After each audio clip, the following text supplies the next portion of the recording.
Miss Jean asked us to draw what it was before my mom had cancer and after we found out.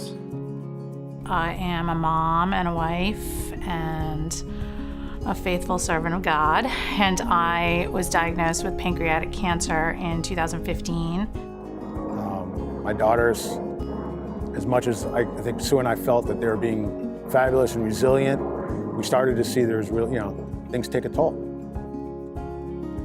Each person in the family was sort of in their own room of the house dealing with cancer. And I find that a lot of times the best way to start is to work with the family as a whole. When we first came to Life with Cancer as a family, I was kind of nervous because I'd never really been to anything like this. I never had to do anything like talking about feelings in a group or anything like that. I could tell both my parents wanted us to enjoy it and make sure that we were happy, and we definitely are. This place is awesome. It gave them a safe place in an environment that they're used to, being with other kids, with toys and crayons, to hear about ports, to hear about chemotherapy and fatigue and why mom needs to lay down. And I did see the kids become more and more comfortable. It just feels like there's nothing really stressful on your mind. The relationships with my daughters have certainly grown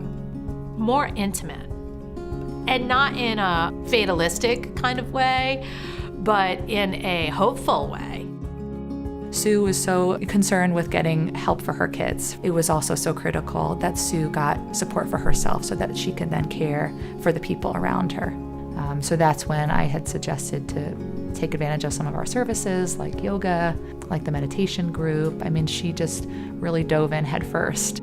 After my first session, I was like, okay, I'm in it, I'm all in. So what else can I do? So I signed up for a yoga class, and I'm taking mindfulness-based cancer recovery. I'm learning techniques that can help with anxiety and pain. I can't begin to describe how much of a positive impact this has been. I get a chance to have a little balance for myself with my daughter here coaching. Sue gets her balance.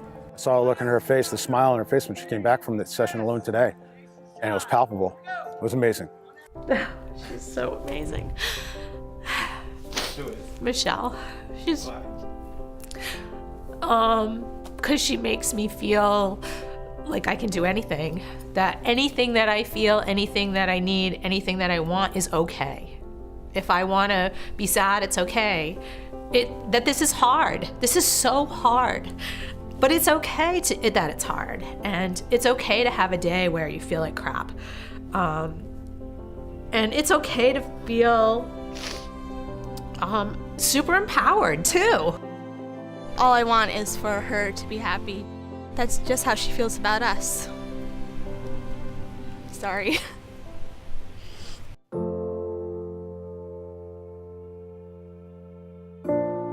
While Sue was coming to us with her family, trying to figure out tools to manage going through treatment for pancreatic cancer, I was seeing another family, Jeremy's family, who the two little girls that he has were coping with the loss of their mother.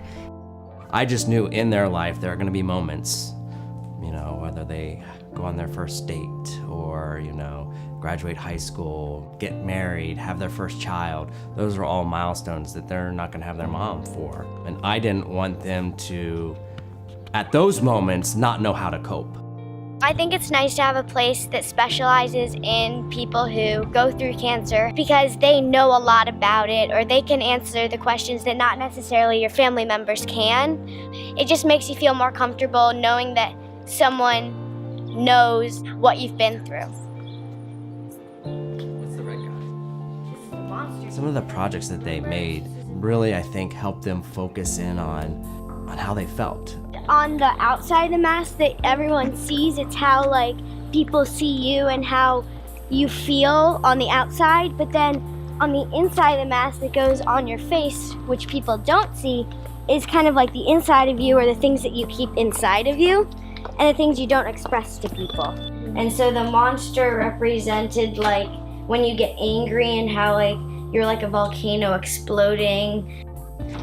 So let's say I was feeling angry, I would shake it really well, and this is what my mind would be doing.